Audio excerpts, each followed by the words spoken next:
बायकांना हात जोडावं कसं वाटतं की काय म्हणजे किती मला बघायला पण लाज वाटते. मी बघितलं पण नाही. तुमच्या इथे लिहिलेलं आहे तुम्हाला तेवढंच त्रास, आनंद सगळे तुमच्या आयुष्यात येणारच आहे. तुम्ही काही करा, काहीही करा. तुमच्याकडे कितीही पैसा असेल तरी तुमच्या नशिबात येतो ना भोंदू बाबा त्याच्यापासून तुम्ही विनंती करीन तुम्ही या भोंदू बाबांकडे जाणं बंद करा. अपेक्षेप्रमाणे तुम्ही ज्यावेळेस प्रवेश केला तेव्हा तुमचं पहिलं लक्ष राजसाहेबांच्या फ्रेमकडे गेलं. कसं वाटतं म्हणजे महानगरपालिकेमध्ये राजसाहेबांची प्रतिमा तुमच्याही प्रतिमा दिसतात आणि तुमचे 3 नगरसेवक जसं अभिजित देसाईंनी सांगितलं की आम्ही प्रकल्पने बाजू मांडतो. किती समाधान आहे याचं? आनंद आहे.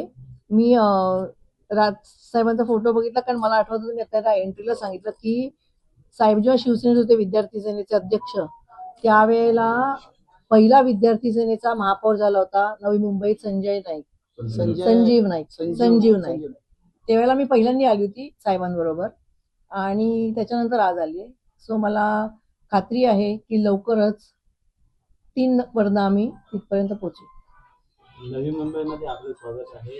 मुंबई महानगरपालिकेत विषय असा आहे की या नगरसेवकांनी मराठी भाषा या विषयावरती आक्रमकपणे बाजू मांडली. काय म्हणणं तुमचं एकूण सध्याचं राजकीय? मला असं वाटतं की आपल्याला ना महाराष्ट्रात सगळ्यांनाच लाज वाटली पाहिजे की आपल्याला मराठीसाठी बाजू मांडायला लागते.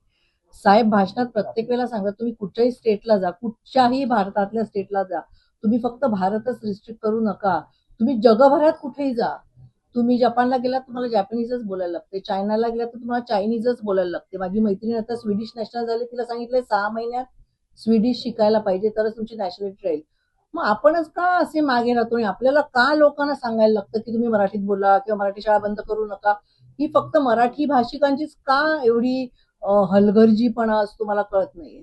इंग्रजी या शाळांचा घाट घातला जातो. संपूर्ण नवी मुंबई महानगरपालिकेच्या सगळ्या इंग्रजी करण्याचा प्रयत्न सुरू आहे. अशा प्रकारचा ठराव मंजूर करण्यात आला आहे. तुमच्या नगरसेवकांना इतर नगरसेवकांनी विरोध केला मात्र त्याला सत्ताधारी जुमानले नाहीयेत. त्यांनी बहुमताने तो ठराव मंजूर केला. म्हणूनच राजसाहेब नेहमी म्हणतात की राजसाहेब म्हणतात की तुम्ही एखाद्याच्या हाती अशी पाशवी राक्षसी शक्ती देऊ नका, सत्ता देऊ नका. मग ते तुम्हाला विचारणारच नाही. जसं काल नाशिकला झालं की ऑक्सिजन झाडांपासून मिळणारा सगळ्यांना हवा आहे, सत्ताधाऱ्यांना पण हवा आहे आणि विरोधी पक्षांना पण हवा आहे. पण तरी बेमालूमपणे झाडं कापली. सगळ्यांनी आम्ही आंदोलनं केली. ते पोलिसांना हाताशी धरतात आणि झाडं कापून टाकतात. शेवटी ती एक एक झाड वाढायला 100 वर्ष लागलेली असतात.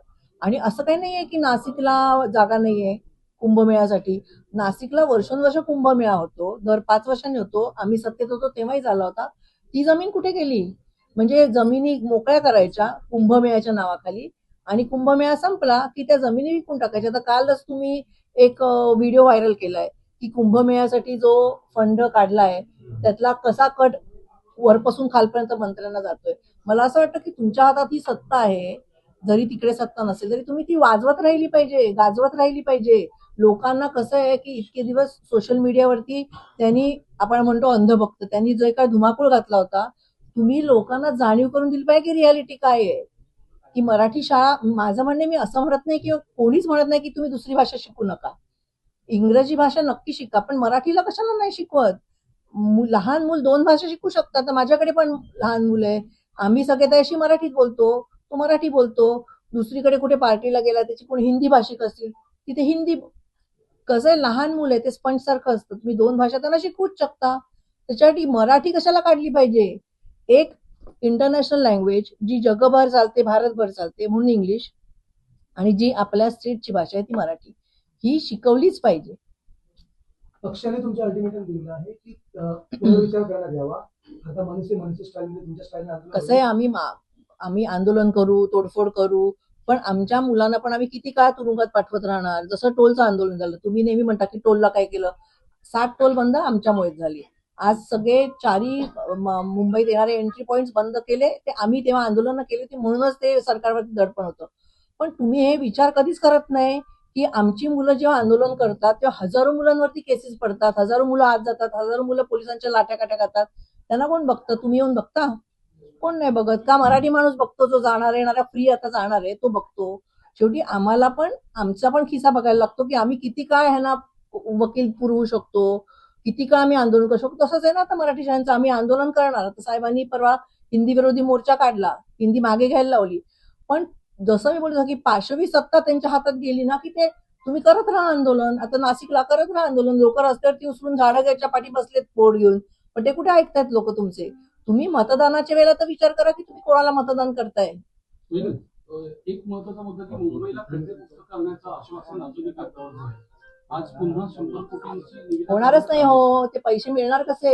एकदा रस्ते जर खड्डेमुक्त झाले तर मग पुढचं टेंडर कसं निघणार? मग टेंडर नाही निघालं तर टेंडरचे पैसे कसे मिळणार?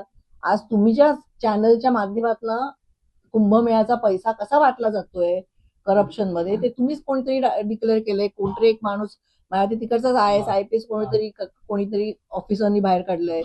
सो करप्शन हे असंच चालतं की 80% लोक पैसे खिशात जातात आणि 20%ची कामं होतात. रस्त्यात खड्डे पडतच राहिले पाहिजे. त्याच्याशिवाय ह्यांना टेंडर कशी काढता येणार?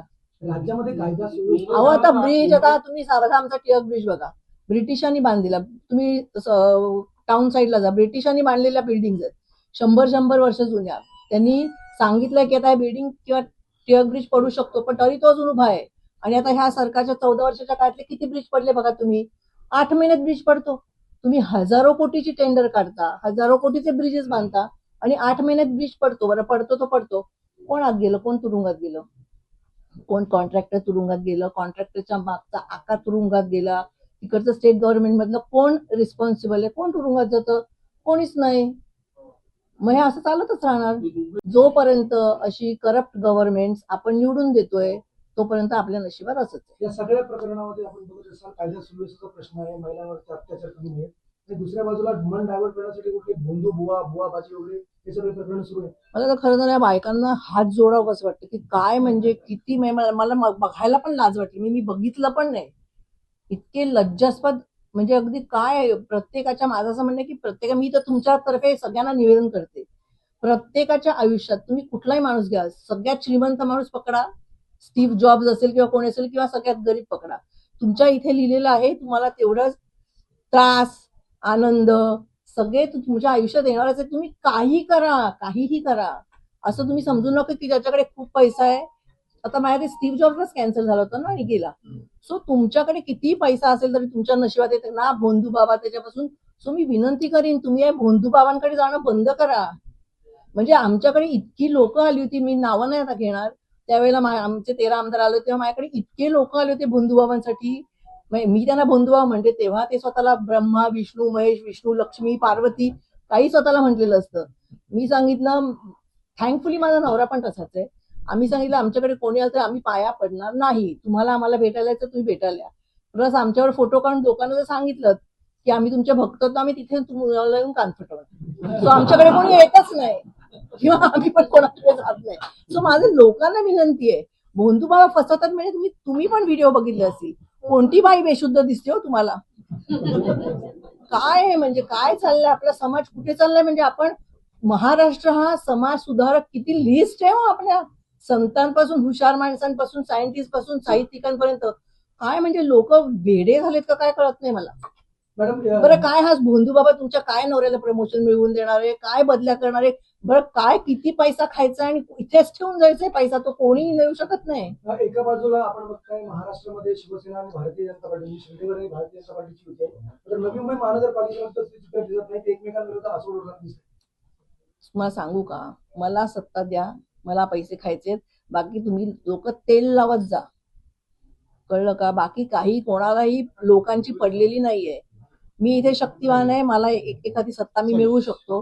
तिथे मी शक्तिवान नाहीये, मला त्यांची मदत पाहिजे.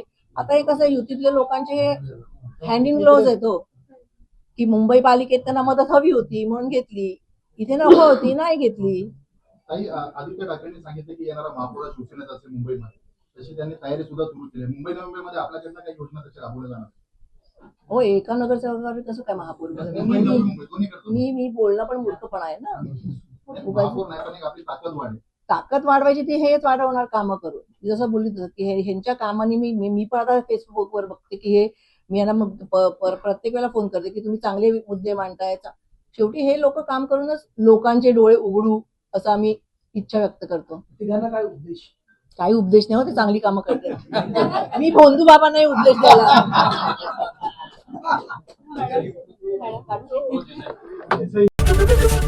एबीपी माझा, उघडा डोळे बघा नीट.